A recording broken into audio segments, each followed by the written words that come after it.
Hi, what's up mga Lods? Magandang araw po sa inyo lahat. Sana ilay kayo na sa mabuting kalagayan. So for today's video po, pag-uusapan po natin yung mga bagay na masarap para sa isang babae kahit hindi mo ipasok. So, 3 bagay nga po Lods na satisfy ang babae kahit hindi kayo mag-jer-jer.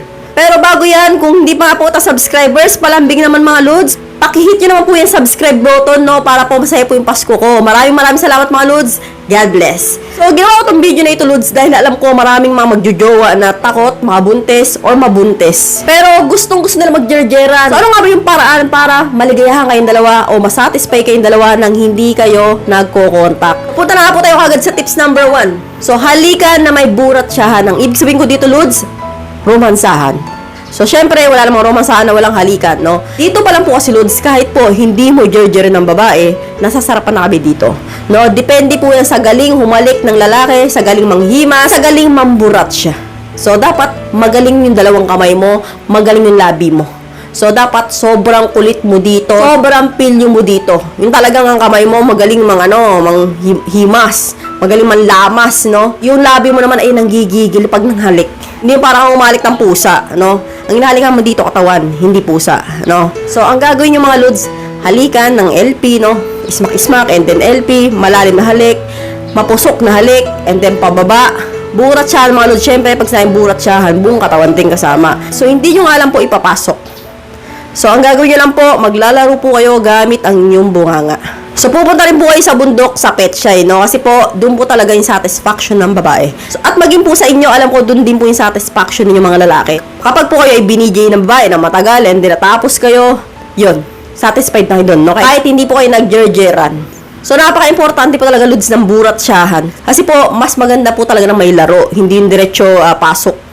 So, kailangan magburat siya ngayon ng bonggang-bongga hanggat malabas na ng isa't isa. So, gamitin mo yung labi ninyo sa Petshay at gagamitin naman po niya yung labi niya sa saging mo. At proceed na nga po tayo sa tips number 2. Yakult! O, alam nyo na. So, ito pong bagay na ito ay talagang masarap na masarap. Hindi lang para sa aming mga babae, para sa inyong mga lalaki rin, no?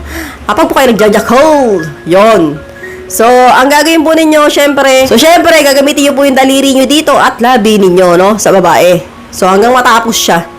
At naman yung babae naman, BBJ kayo hanggang matapos din kayo. At gagamitin niya rin syempre yung kamay niya, BJ nga, di ba? DJ siya ka SS. So, alam naman po natin mga Lods, kahit nga po wala kang partner, no? Kung solo ka lang, solo flight ka, di ba natatapos ka rin naman, nasasatisfy ka rin, di ba? Lalo na kung sasabayan mo manood ng mga porn. So, ganun din po kami mga babae, no? Akala ninyo kayo lang nanonood niyan. Kami rin po, nanonood din po kami ng mga ganyan. Mas malapit pa nga kami sa inyo dahil ang pinapanood talaga namin, ibang lahi. Gusto po namin yung mga brutal. Gusto namin yung mga para talagang wild, no? Na pinapanood na ganyan, yung talagang, yung babae talagang hirap na.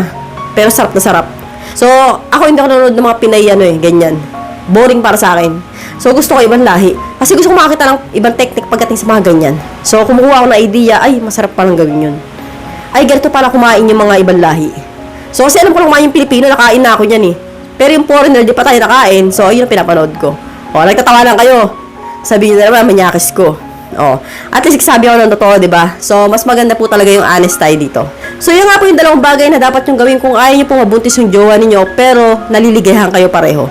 So, I hope you learned something in this video. More videos to come. So, stay connected. See you again to my next video. God bless. Bye-bye!